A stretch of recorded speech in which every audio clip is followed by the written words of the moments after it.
हाँ ये next chapter है। ये चैप्टर नंबर 16 नहीं है, ये 15 है नई किताब के हिसाब से ना। ये आपके ये आपके पास अभी फिलहाल बुकलेट है, वैसे ये बुकलेट कंपाइल हो गया है, तो मैं भी यही वेट कर रहा हूँ कि किसने बुक खरीदनी है और किसने नहीं खरीदनी। तो इसलिए ना हाँ ये चैप्टर नंबर 15 है। हाँ इंशाल्लाह चैप्टर नंबर 15 है वर्किंग कैपिटल मैनेजमेंट। ये आपको वर्किंग कैपिटल के बारे में तो सबको पता है। अगर हम इसको यहाँ से रीड करने की बजाय अपना जो हमारे पास इल्म है, जो हमने FR1 में पढ़ा है, उसके हिसाब से देखें तो वर्किंग कैपिटल में क्या क्या चीजें आती है। वर्किंग ये टॉपिक का नाम है वर्किंग कैपिटल मैनेजमेंट। पहले हम ये देखते हैं कि वर्किंग कैपिटल है क्या, फिर उसको मैनेज करने की बात करेंगे। अगर हम वर्किंग कैपिटल मैनेजमेंट की बात करें तो उसमें सबसे पहले क्या आता है, स्टॉक, वो हमारा वर्किंग कैपिटल है। फिर हमारे पास डेटर्स वर्किंग कैपिटल, फिर क्रेडिटर्स, क्योंकि जब हम नेट वर्किंग कैपिटल की बात करते हैं ना तो करंट एसेट्स और करंट लायबिलिटीज। अगर हम बात करें, एक हमारा स्टॉक है, एक हमारा डेटर है, अकाउंट रिसीवेबल लिख लेते हैं, एक हमारे अकाउंट पेएबल है, एक हमारे पास कैश होता है, कैश एंड बैंक, एक हमारे पास बैंक ओवरड्राफ्ट की बात कर लेते हैं,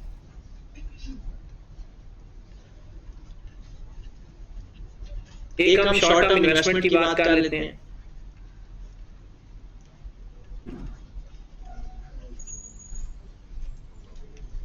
ये हमारे पास वर्किंग कैपिटल है। ओवरऑल अगर वैसे प्रीपेड एक्रूड उसको वर्किंग कैपिटल की लिस्ट में मैनेजमेंट वाले नहीं समझते। वो कहते हैं किसी को एडवांस देना अच्छी बात नहीं होती और किसी से एडवांस लेना अच्छी बात होती है, क्योंकि पैसा हमारे पास आ जाए किसी का तो अच्छी बात है, हम किसी को पैसा दे दें तो अच्छी बात नहीं है। लेकिन वक्त की जरूरत और मजबूरी के तहत ये काम हो सकते हैं। स्टॉक हमें क्यों चाहिए होता है? हम स्टॉक खरीद के रख लें तो हमें कई फायदे हैं। इन्वेस्टमेंट इन वर्किंग कैपिटल की बात मैं भी कर रहा हूं। इन्वेस्टमेंट इन मतलब इन चीजों का इंक्रीज करना। कुछ हम बोलेंगे investment in working capital, stock खरीद के रख लिया, इससे क्या फायदा है शाह जी? स्टॉक खरीद के रख लेने का फायदा बताओ। अगर इन्फ्लेशन कल को हो जाती है, हमारे पास स्टॉक पहले से मौजूद होगा, नंबर 1। नंबर 2, स्टॉक आउट नहीं होगा, मतलब कि अगर कस्टमर की जितनी मर्जी डिमांड आएगी हम फुलफिल कर सकेंगे। ये फायदे हैं। अगर हम बहुत ही ज्यादा स्टॉक रख लें, मतलब सपोज दैट हम स्टॉक खरीद के रख लेते हैं 10 सालों का, ये तो फिर मौजी होगी हमारी। आज हम 5 रुपए की चीज 10 साल बाद 50 रुपए की बेचेंगे। हाँ, ऑब्सोलीट होने का खतरा होता है, होल्डिंग कॉस्ट का मसला है, स्टॉक आउट ऑफ फैशन हो जाता है, उसके बाद कई मसाइल उसके साथ हो जाते हैं। और उससे ज्यादा मसला जो एक बिजनेसमैन सोचता है, जैसे अगर बात करते हैं कि एक बंदा 100 रुपए का स्टॉक लेकर रख लेता है मंथ भर का, फिर साल भर का करते हैं। ये स्टॉक को आज की जरूरत नहीं थी, लेकिन वो खरीद के रख लेता है कि इन्फ्लेशन को कवर कर जाएगा। ये एक आम बंदा, टिपिकल बंदा ये सोचता है। एक बिजनेसमैन है, उसको भी 100 रुपए का स्टॉक चाहिए 1 साल बाद। अब वो क्या करेगा? वो स्टॉक नहीं खरीदेगा। इसको लगता है कि इन्फ्लेशन का इफेक्ट ना 5% आएगा। अभी हम पाकिस्तान से बाहर हैं, ये इन्फ्लेशन का इफेक्ट कितने फीसद आएगा? साल के बाद 5%। कितने का हो जाएगा? वो इसको इन्वेस्ट करेगा, इस 100 रुपए के ऊपर 12 रुपए कमाएगा। और जब साल गुजरेगा तो 105 का जाकर वो स्टॉक ले लेगा और 7 रुपए का उसको प्रॉफिट बच जाएगा। लेकिन वो जो भाई साहब है, टिपिकल बंदा, वो क्या करेगा कि उसने 5 रुपए की खुशी में ही पागल हो जाएगा। मतलब वो कहेगा जैसे कि मैंने 100 रुपए का स्टॉक खरीदा था, आज लोग 105 का खरीद रहे हैं। लेकिन ये जो बंदा है वो उसको पागल समझेगा कि यार ये बंदा 100 रुपए ऐसे ही अपना रोक के बैठा है, 100 रुपए के ऊपर सिर्फ उसका 5 रुपए इन्फ्लेशन का इफेक्ट ऑब्जॉर्ब हुआ है और उसने कोई रिटर्न नहीं कमाया। दूसरी बात, अकाउंट रिसीवेबल पर आ जाए, वो इधर बाद में डिस्कशन करना बाकी। मेरे ख्याल में ना ये कर्टन नीचे कर दे, ऐसे ही ध्यान इधर उधर जा रहा है, शायद कोई ना गाड़ी गिरना शुरू कर देते हैं ना।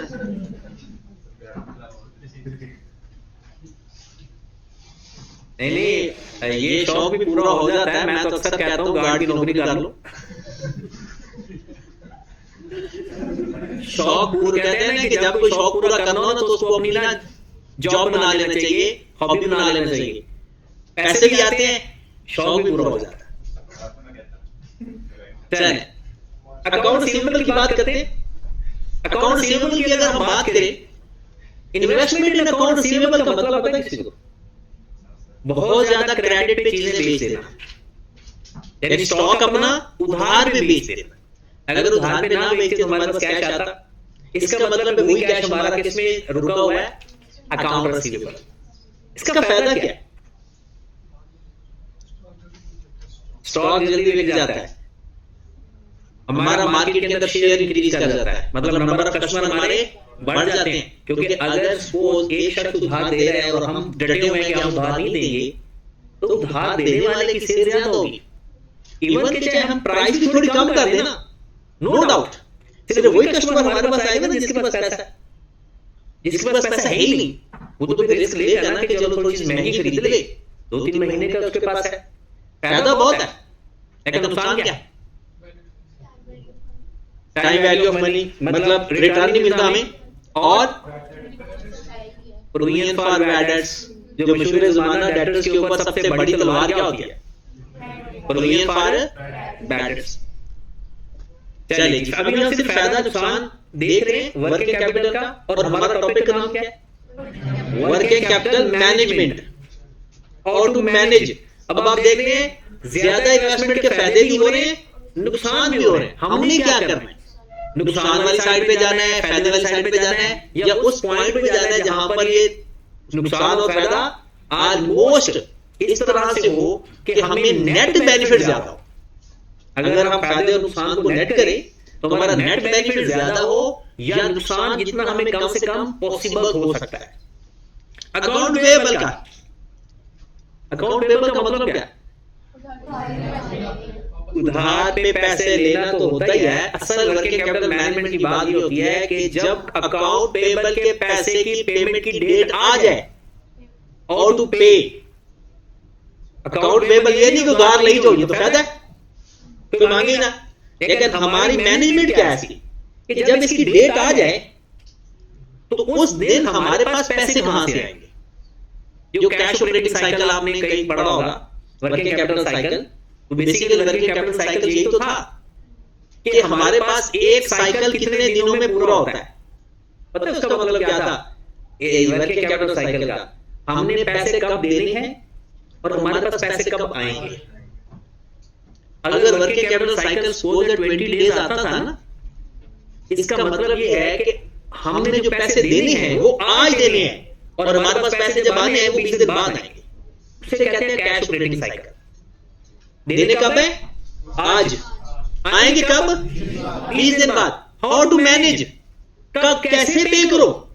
बैंक ओवरड्राफ्ट से, लोन लेकर, कोई चीज बेच के, या कहां से पे करोगे? That is management.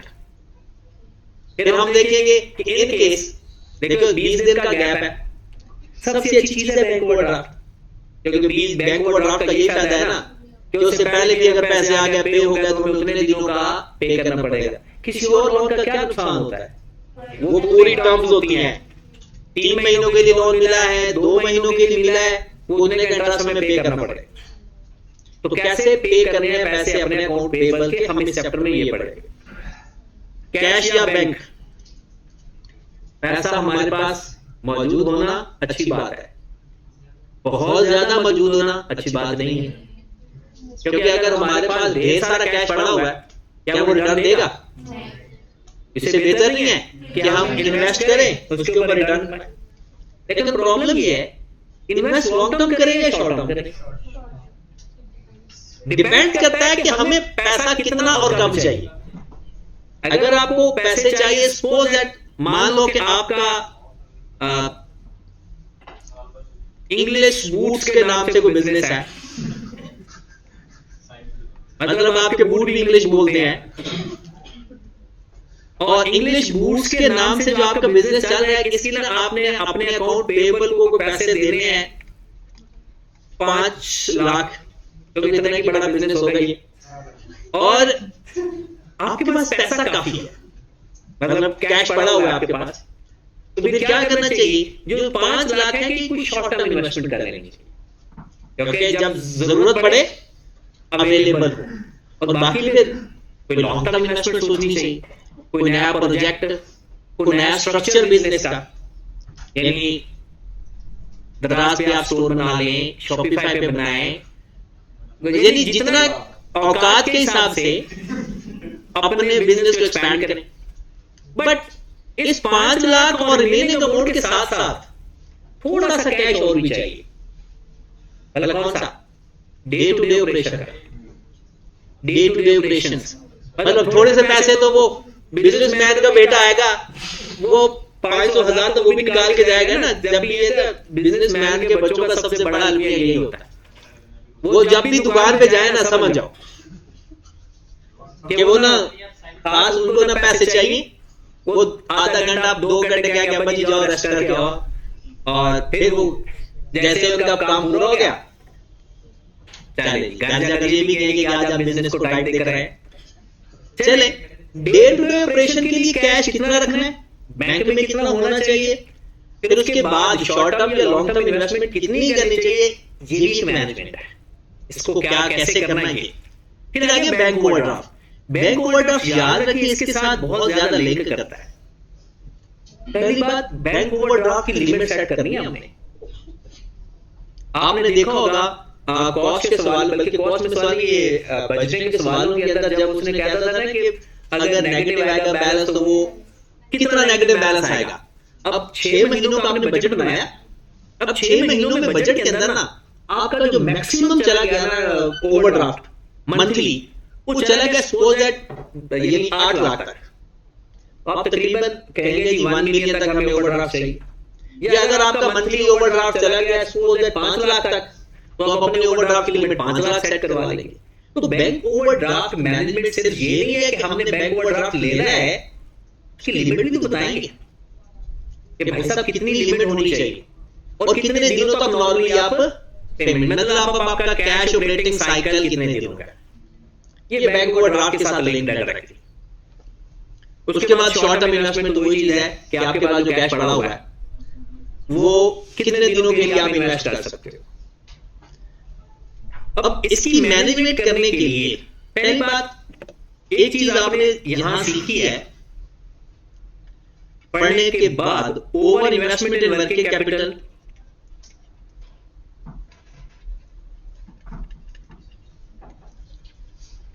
हाँ जी, अच्छी चीज है या नहीं। और फिर हमने देखा under investment in working capital. आपको पता है ये जो लोग मैनेजमेंट वाले लोग होते हैं, ये कहते हैं over investment in working capital should be avoided, और under investment in working capital should be avoided. दोनों के बारे में लिखा गया है, ना अंडर इन्वेस्टमेंट होनी चाहिए ना ओवर इन्वेस्टमेंट होनी चाहिए। अंडर इन्वेस्टमेंट को कहते हैं, इसकी पॉलिसी का नाम होता है एग्रेसिव स्टाइल। वो कौन सा स्टाइल होता है? एग्रेसिव। अंडर इन्वेस्टमेंट का मतलब है स्टॉक कम से कम मेंटेन किया हुआ है आपने। अगर आपने स्टॉक कम मेंटेन किया हुआ है तो फिर आपके मैनेजमेंट को इतना एक्टिव होना चाहिए कि जैसे ही ऑर्डर आता है तो आपने कैसे मैनेज करते हो, किस तरह से उसको पूरा करते हो, क्योंकि आपने तो ऑर्डर इन्वेस्टमेंट की हुई है ना। डेटर्स को किस तरह से आप मोटिवेट करते हो कि वो आपकी चीजें उधार के बावजूद, कम उधार की लिमिट के बावजूद भी खरीदे। एग्रेसिव स्टाइल होता है। एक होता है कंजर्वेटिव स्टाइल। कंजर्वेटिव स्टाइल होता है चिल लोगों का, जो डल नहीं होते, मतलब जो रिस्क टेकिंग ना हो। वो कहते हैं स्टॉक लेकर रख लो, चलो कोई ज्यादा ऑर्डर आ गया तो पूरा हो जाएगा, यानी हमारे ऊपर कोई फौरन मुसीबत ना पड़े, अचानक हमें कोई काम ना करना पड़े, पहले ही दिल खोल के काम कर लो। अक्सर घरों में, अगर मैं एक सादा सी एग्जांपल दूं, जो वालदा मोहतरमा थोड़ी सी ये कहती हैं कि खाना जाया ना हो, वो जब हमें खाना देते हैं ना तो वो सालन एक मुनासिब मिकदार में देते हैं कि चलो अगर खत्म हो गया तो दोबारा ले लिया जाएगा। एक वादा मुहतरमा होती है किसी और नेचर की, वो कहती है कि बार बार ये उठ के ना सालन लेने, मैं एक दफा खाने बैठूं तो ये बार बार मुझे तंग ना करे। वो पहले इतना सालन डाल के देती है कि बाद में चाहे बच भी जाए एक दफा आप स्कूल से बैठ के सारे खाने लग जाते हैं। ये दो स्टाइल है। ये मैनेजमेंट घर से लेकर कंपनी तक स्टाइल और फेस चेंज होते रहते हैं, हर जगह एक तरह की चीज होती है। तो वो जो स्टाइल होता है ना कि वो क्या बोलते हैं कंजर्वेटिव स्टाइल, मतलब ये जो स्टाइल है ओवर इन्वेस्टमेंट को बोलते हैं कंजर्वेटिव, और अंडर इन्वेस्टमेंट को बोलते हैं एग्रेसिव। जी, ओवर इन्वेस्टमेंट एग्रेसिव तो होता है ना जो थोड़ा सा मेंटली तौर पर शार्प हो, रिस्क टेकिंग हो। वो अंडर इन्वेस्टमेंट का मतलब है आपने स्टॉक लेवल कम रखा हुआ है। अब इसका मतलब आपने डेट्स को भी इतनी वो लिमिट्स रखी हुई है। अब आपने रिस्क लिया ना कि हो सकता है स्टॉक की वो ज्यादा आ जाए, स्टॉक आउट का खतरा है ना आपको। इसमें तो स्टॉक आउट का कोई खतरा नहीं है, इसमें खराब होने का खतरा है, खराब होने का खतरा है, लेकिन ये कि स्टॉक आउट होने का कोई खतरा नहीं। तो एग्रेसिव या रिस्क टेकिंग, इसको रिस्क टेकिंग स्टाइल कहते हैं। ये लो रिस्क टेकिंग होता है।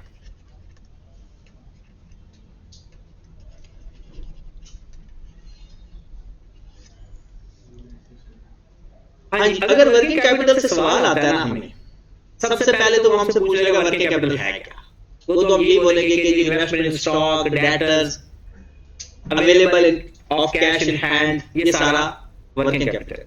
फिर वो हमसे ये पूछ सकता है ओवर इन्वेस्टमेंट के फायदा या नुकसान बताओ, अंडर इन्वेस्टमेंट के फायदा या नुकसान बताओ। उसके सबके फायदे या नुकसान हैं। आपके ख्याल में हमारा जो स्टाइल है वो सबसे ओवर इन्वेस्टमेंट वाला होना चाहिए या अंडर वाला? इनके फायदे नुकसान दोनों के डिपेंड करता है नेचर ऑफ द बिजनेस के ऊपर और नेचर ऑफ द प्रोडक्ट के ऊपर भी। क्योंकि अगर हमारी प्रोडक्ट पेरिशेबल नेचर की है तो फिर तो अंडर इन्वेस्टमेंट होगी, स्टॉक के अंदर स्पेशली। अगर हमारी ड्यूरेबल नेचर की है तो क्या भाई स्टॉक लेकर रख भी लिए ना, उसका खराब होने का कम खतरा होता है, बस आउट ऑफ फैशन होने का खतरा होता है। ये नहीं कोई चीज आप ऐसे लेकर रख लेंगे आने वाले दिनों में टेक्नोलॉजी चेंज हो जाए।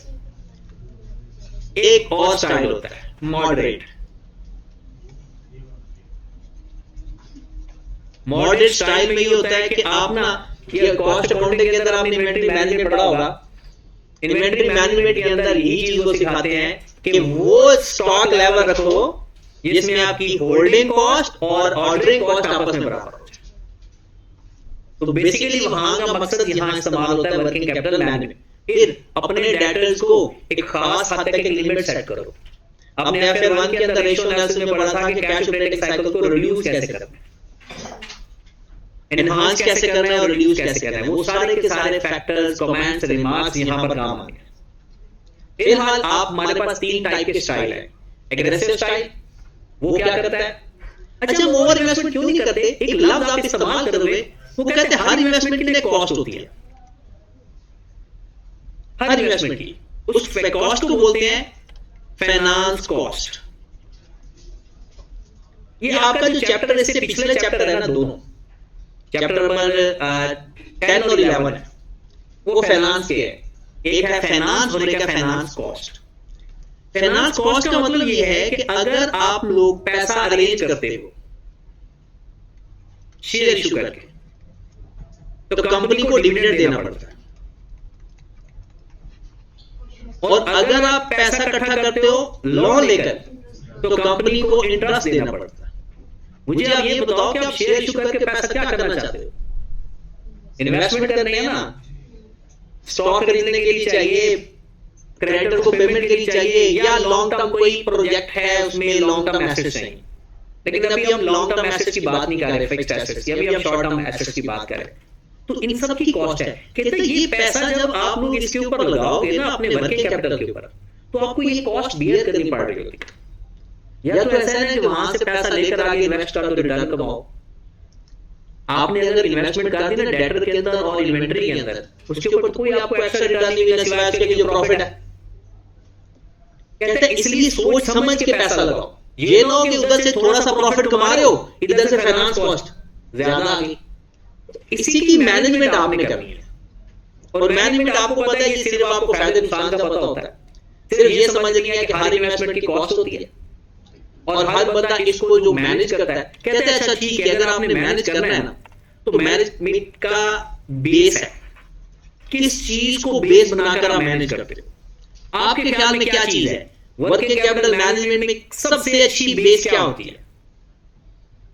आप एक जगह गए हो, नए बंदे हो, आप उसका वर्किंग कैपिटल मैनेजमेंट जाकर संभालना, मतलब वर्किंग कैपिटल को मैनेज करना है। जाते ही क्या चीज देखोगे? सबसे पहले क्या देखोगे?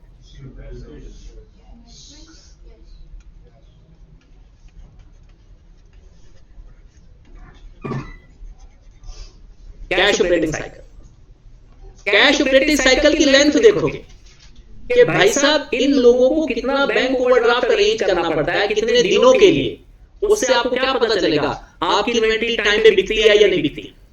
होल्डिंग टाइम को पता चलेगा या भूल गए हो? कैश ऑपरेटिंग साइकिल क्या होता है? Holding time, collection time, payment time. वैसे ना इस कैश ऑपरेटिंग साइकिल की लेंथ से आपको पता चलेगा आपका होल्डिंग टाइम कितना होगा, आपका कलेक्शन टाइम क्या है। होल्डिंग टाइम ज्यादा है तो फौरन पता चल जाएगा कि आपकी इन्वेंटरी कोई खास बिक नहीं रही। तो फिर आगे ना मैनेजमेंट क्या करोगे? सबसे पहले उसकी क्वालिटी चेक करोगे, उसकी पैकिंग का तरीका, उसको डिलीवर करने का तरीका, फिर उसकी प्राइस चेक करोगे, फिर उसकी एडवर्टीजमेंट चेक करोगे। ये सारी चीजें टेस्ट करने के बाद आपको समझ लगेगी कि भाई साहब अच्छा हमारी इन्वेंटरी क्यों नहीं बिक रही एज कंपेयर टू कंपैटिटर। जितना पैसा आप निकालते हो ना उतना लगाया भी करो टाइम, मतलब मैनेजमेंट लगाओ कि अगर आपको लगता है कि पिछले साल की निस्बत इस साल आपकी सेल कम हुई है, वजह ढूंढो।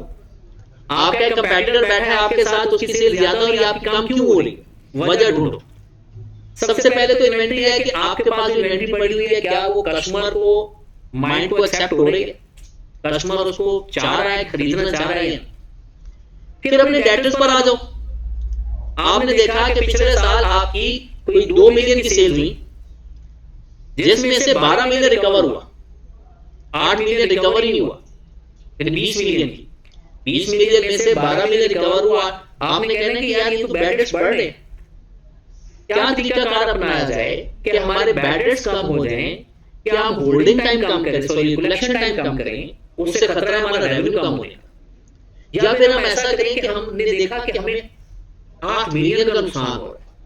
अब शाह जी ने कहा अपने अब्बा जी को कहा नहीं कि हम ऐसा करते हैं, हर अपने कस्टमर को मैसेज करते हैं कि भाई साहब आपने जो हमें 50,000 रुपया देना है ना, 45,000 दे दें, आपका 50,000 माफ। इससे कलेक्शन की कैलकुलेशन की तो कैलकुलेशन से पता चला कि हमें अगर 20 मिलियन के ऊपर तकरीबन 3 मिलियन का डिस्काउंट जा रहा है। वो फायदा नहीं है, 8 मिलियन के पैसे नहीं लेते, अब 17 मिलियन ले जो आपको एक्स्ट्रा पैसा वो आप अपने बिजनेस में इन्वेस्ट करें, प्रॉफिट कमाएं। उसके बाद पेमेंट वाली बात आ जाती है, सप्लायर को पेमेंट, सप्लायर की पेमेंट की लेंथ ज्यादा होनी चाहिए, ये हमारे फेवर में है। उसके साथ एक ही बात होती है, बार्गेनिंग विद द सप्लायर, उसको अपनी बातों में ले आओ। बट कितना सप्लायर में टाइम देगा, क्योंकि जो हमारा टाइम होता है ना कलेक्शन वाला टाइम वो ज्यादा होता है हमेशा। मतलब कैसे? क्योंकि उसके अंदर इन्वेंटरी होल्डिंग टाइम ऐड होता है। सपोज दैट मैं आपको एक सादा सी बात बताता हूं, आपने स्टॉक सप्लायर से खरीदा, आज जो भी तारीख थी, उसको कहा मैं आपको ना 40 दिन बाद पैसे दूंगा, 20 दिन का लेते हैं। उसने कहा ठीक है, 20 दिन बाद, आज के 20 दिन बाद आपने उसको पैसे देने, हमें पैसा कब चाहिए? 20 तारीख को। अब हमने देखा कि हमारी जो इन्वेंटरी आज खरीद के घर लेकर आए हैं, ये इन्वेंटरी एवरेजली 15 दिन इसका होल्डिंग टाइम है। मतलब क्या क्या मतलब है 15 दिन का? 15 दिन बाद बिकेगी, 15 दिन के मतलब ये है होल्डिंग टाइम। अब 15 दिन के बाद जब अपन कस्टमर खरीद के जाएगा, वो भी हमसे उधार लेकर जाएगा। हम उसको 20 दिन नहीं दे रहे, हम 15 दिन दे रहे हैं। हम उसको चलें जी 15 दिन बाद आपको पता है हमारे पास जब पैसा आएगा, आज कितने दिन बाद आएगा? 30 डेज आफ्टर। आज चीज खरीदी, 15 दिन हमारे पास पड़ी, फिर 15 दिन की उधार, हमारे पास 30 दिन बाद पैसा आना है, हमने पे कब करना है? 20 दिन बाद। तो कैश ऑपरेटिंग साइकिल 10 दिन, holding time plus collection time minus payment time. तो यही पढ़ा है ना हमने। अब हमने बेसिकली वो 10 दिन मैनेज करने हैं, क्योंकि अगर हम सप्लायर को पे नहीं करते, या तो उधर जाए उसका मेहनत तरला करे, या फिर उसके यानी बैंक ओवरड्राफ्ट अरेंज करें। यानी जो भी आपने करना है मैनेज करना है आपने। जब ये पेमेंट का दिन आ रहा होता है ना, तो वो आपको देखते हैं सारे लोग, जो मैनेज कर रहा होता है मालिक सिर्फ आपको देखेगा। मालिक कहते हैं पेमेंट का दिन आया था तो आप किधर थे, आपने मैनेज क्यों नहीं किया, आपको रखा किस लिए है? तो ये जो सारा काम होता है ना हमारा फाइनेंस वाले का, ये कोई मुशक्कत वाला काम नहीं होता, ये दिमागी मेहनत होती है। यानी बैठे बैठे गंजे हो जाते हैं लोग। सोचो विचार करके पैसा आ कहां से रहा है, किधर जाना है, कैसे आना है, कहां से लेकर आना है, ये सारी मैनेजमेंट है। अगर हम इसको दूसरा, एक तो हमने ये देखा है ना कि cash length of cash operating cycle को देखकर ही हम कुछ मैनेज करेंगे, और दूसरा होता है कि हमारा मैनेजमेंट का स्टाइल कौन सा होगा, एग्रेसिव, कंजर्वेटिव या मॉडरेट, बेहतर तो कौन सा है? और अगर आपसे कोई ये पूछे कि वैसे तो ये फार्मूला आपको आना चाहिए कि कॉस्ट ऑफ वर्किंग कैपिटल क्या होता है।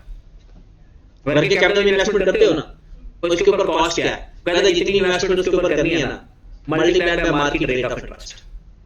मतलब आपने जो पैसा लगाया हुआ है वर्किंग कैपिटल में, जैसे कि यही पैसा आप कहीं और लगाते तो उसके ऊपर रिटर्न मिलता, तो वो अब क्या है? आपकी अपॉर्चुनिटी कॉस्ट। तो अगर अब यहां से देखें, ये थ्योरेटिकल कॉन्सेप्ट हमारा है, जो अगर आप लोग जाग रहे थे और सुन रहे थे, तो आप किताब पढ़ोगे तो इंशाल्लाह आपको सिर्फ 10 से 15 मिनट पढ़ने की जरूरत पड़ेगी, फिर याद हो जाएगा। और अब हमने जो करना है, इसके कल न्यूमेरिकल सवाल है। न्यूमेरिकल सवाल को सिंपल हमारा रेशियो एनालिसिस है। सिर्फ मैं आपको तरीका सिखाऊंगा इसको मैनेज कैसे करना है। ये जनाब इंट्रोडक्शन में लिखा हुआ है, वर्किंग कैपिटल क्या, कौन कौन से और किस मकसद के लिए होते हैं। ऑब्जेक्टिव वो कहता है क्यों पढ़ते हैं, कहीं ज्यादा ना हो जाए, कहीं बस इतना अवेलेबल हो कि हमारे day to day operating activity पूरी होती रहे। यहां पर अगर आप देखेंगे तो कहता है अवॉइडिंग लिक्विडिटी प्रॉब्लम कब आता है? जब हमारा वर्किंग कैपिटल लो होता है। और इसमें सबसे इंपॉर्टेंट बात ये होती है लो की कि हमें ना इंसॉल्वेंसी का खतरा होता है, डिफॉल्ट करने का। आपको पता है लॉस मेकिंग कंपनी के ऊपर इतनी एलिगेशन नहीं लगती जितनी कि जिसके पास कैश ना हो। इतना कैश होना चाहिए कि पेमेंट हम कर सके। लॉस हो रहे हैं, कोई आपको कुछ नहीं कहेगा। जब आप ऑडिट पढ़ लेना सारे, ऑडिट में आपका एक सवाल आएगा 20 नंबर का, 15 से 20 नंबर का। वो सवाल क्या आएगा कि इस बिजनेस को क्या क्या रिस्क है। उसमें 2 रिस्क याद रखना। एक कंपनी का इस साल लॉस हुआ है, कहते हैं इसको गोइंग कंसर्न का रिस्क नहीं है, जरूरी नहीं। पहले साल 2-3 साल मुसलसल लॉस आ रहा है ना, आप कहोगे इस कंपनी को गोइंग कंसर्न का रिस्क है, हो सकता है कि अगले साल बंद हो जाए। लेकिन जिस कंपनी के पास पेमेंट के लिए कैश ना हो, उसके लिए लाजमी आप लिखना कि इसको गोइंग कंसर्न का रिस्क है। सबसे बड़ा सवाल में प्रॉब्लम यही आता है, कंपनी को पहले साल लॉस हुआ, फौरन बंदा कहता है कि इसको गोइंग कंसर्न का रिस्क है। लॉस मेकिंग कंपनी जब तक 2-3 साल मुसलसल ना हो, कोई गोइंग कंसर्न का रिस्क नहीं। लेकिन जिसको लिक्विडिटी प्रॉब्लम है, लिक्विडिटी प्रॉब्लम कहता है पेमेंट के दिन आ गए, पैसे ही नहीं है हमारे पास। सबसे आपके लिए लिक्विडिटी प्रॉब्लम बताऊं, आज फीस देनी थी लेकिन पैसे नहीं है, ये एक लिक्विडिटी प्रॉब्लम है। तो सबसे बड़ा प्रॉब्लम क्या है? रिजल्ट फेल हो पास हो, वो तो बात की बात है। सबसे बड़ा रिस्क आपकी क्लास मिस हो जाती है। और इंटरेस्टिंग बात ये सीए वाले बंदे की क्लास मिस हो जाए ना, समझो उसको दुनिया का सबसे बड़ा नुकसान हो है। और यहां पर लोग खुद क्लास मिस करना चाहते हैं, मतलब वो अपनी स्किल्स को का खुद बेड़ा गर्क कर देते हैं। यहां से आकर पूछते सर नया टॉपिक शुरू करना है तो आ जाते हैं, अगर पुराने सवाल डिस्कस करना है सीखो, पुराना सवाल ही तो मेन काम होता है। नया टॉपिक तो इंट्रोडक्शन होता है। पुराने हमने जो लास्ट टाइम सवाल किया था जो क्लास में, उसमें नई चीजें थी, यानी अगर जो आपने लास्ट में, और इंटरेस्टिंग बात ये है कि मैंने वो अपलोड भी नहीं करना, यानी उससे तो फिर जम्मू के बगैर तो नहीं।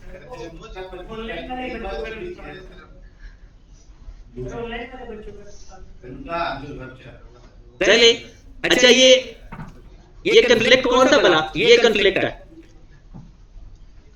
नजर आ रहा है, under investment should be avoided, ये उसने डिसएडवांटेज बता दी और एडवांटेज ये हमने पढ़ लिया है। ये देखा कि वो कहता है कि आपने वर्किंग कैपिटल को मैनेज कैसे करना, दो बातें, length of cash trading cycle, attitude कौन सा बना, वही एग्रेसिव, अच्छा एग्रेसिव कंजर्वेटिव। एक इंटरेस्टिंग बात ये है कि ये आपने कल पढ़ के आना सारा, और आपने यहाँ पर थोड़ा थोड़ा प्रेजेंट भी करना है और कैमरे के सामने आकर कर, ठीक है, कैमरे के सामने कोई बात है, आपको नहीं पता चलेगा कि आप कैमरा के सामने हो, आप वैसे बड़ी शाय हो। तो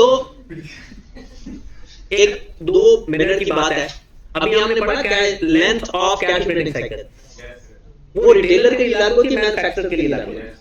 मैन्युफैक्चरर के लिए रॉ मटेरियल खरीदने का टाइम,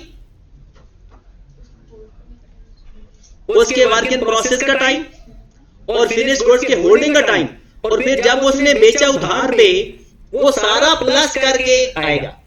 मतलब आज उसने रॉ मटेरियल खरीदा, उसको पैसे देने हैं उसने 30 दिन बाद, अब जितने दिन रॉ मटेरियल प्रोडक्शन डिपार्टमेंट में जाएगा, मतलब आप कुछ दिन उसको अपने पास रखते हो, फिर रॉ मटेरियल के लिए कन्वर्जन के लिए भेजते हो, सपोज 10 दिन है, फिर कन्वर्जन का टाइम 15 दिन है, चीज तैयार होने के बाद होल्डिंग टाइम मजीद 15 दिन है, 40 दिन तो इन्वेंट्री होल्डिंग टाइम।